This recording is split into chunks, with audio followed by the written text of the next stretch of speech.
साबिक वज़ीर-ए-आज़म इमरान खान और उनकी जमायत गुज़श्ता 6 बरस से ये दावा करते आए हैं कि उनकी जमायत PTI ने ममनुआ ज़राए से फ़ंड्स हासिल नहीं किए, बल्कि तमाम हासिल होने वाले फ़ंड्स की दस्तावेज़ात मौजूद हैं। क्या आपको इल्म है कि पाकिस्तान में सियासी जमायतें फ़ंड्स कैसे इकट्ठा कर सकती हैं?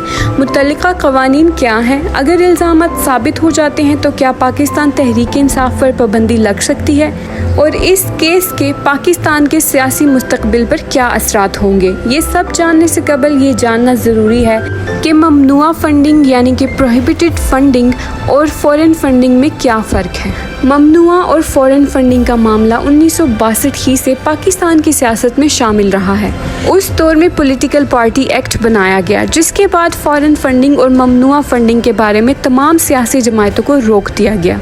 इलेक्शन कमीशन एक्ट 2017 के सेक्शन 204 के सब सेक्शन 3 के तहत किसी भी सियासी जमायत को बिलवास्ता या बिलावास्ता यानी डायरेक्टली या इनडायरेक्टली हासिल होने वाले फ़ंड्स जो किसी गैर मुल्की हुकूमत, मल्टीनेशनल कंपनी, प्राइवेट कंपनी या फ़र्द से हासिल किए गए हों, वो ममनुआ फ़ंड्स के ज़ुमरे में आते हैं।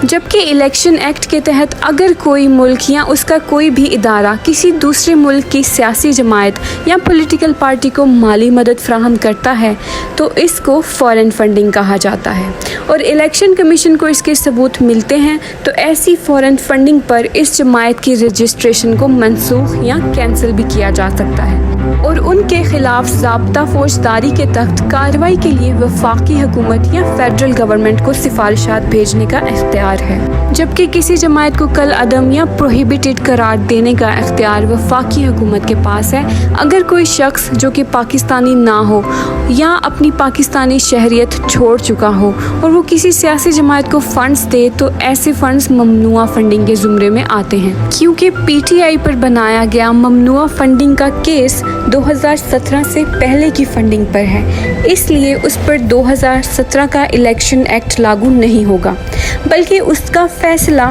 पॉलिटिकल पार्टीज ऑर्डर 2002 के तहत होगा। और इस कानून के मुताबिक किसी भी जमायत को फौरी तौर पर तहलील नहीं किया जा सकता।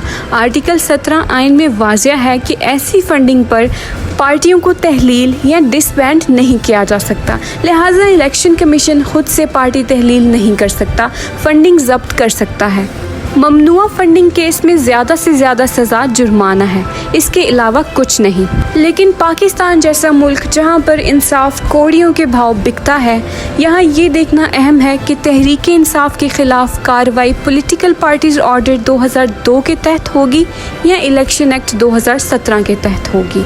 आपके इल्म में एक और इजाफा किए जाते हैं कि सियासी जमायतें आखिर बैरून ममालिक से फ़ंड कैसे इकट्ठा करती हैं। पाकिस्तान की मुख्तलिफ सियासी जमायतों ने बिलखसूस अमरीका और बरतानिया समेत मुख्तलिफ तरक्की याफ्ता मुल्कों में लिमिटेड लायबिलिटीज़ कंपनियां बना रखी हैं, जिसके इंचार्ज उस मुल्क में मुकीम ऐसे पाकिस्तानी होते हैं जिसके पास दोहरी शहरियत होती है। इन एजेंट्स की तकर्री फॉरेन एजेंट्स रजिस्ट्रेशन एक्ट के तहत अमल में लाई जाती है। ये नुमाइंदे उन मुल्कों में मौजूद दोहरी शहरियत के हामिल पाकिस्तानियों या जिनके पास नाइकोप कार्ड है उनसे अपनी जमायत के लिए फ़ंड्स इकट्ठा करते हैं और फिर उन्हें पाकिस्तान भिजवाते हैं। इन एजेंट्स को पार्टी का मंशूर भेजा जाता है और ये हिदायत भी दी जाती है कि पाकिस्तानियों के अलावा किसी गैर मुल्की हुकूमत, शख्सियत या इदारे से पार्टी के लिए फ़ंड्स हासिल ना करें। इस बात में कोई शक नहीं कि इमरान खान के चाहने वाले पूरी दुनिया में फैले हुए हैं और मुख्तलिफ ममालिक में मौजूद लाखों पाकिस्तानी इमरान खान को फंडिंग करते रहते हैं। इसके अलावा शौकत खानम कैंसर हस्पताल के लिए भी इमरान खान को पूरी दुनिया से फंड्स मिलते रहे।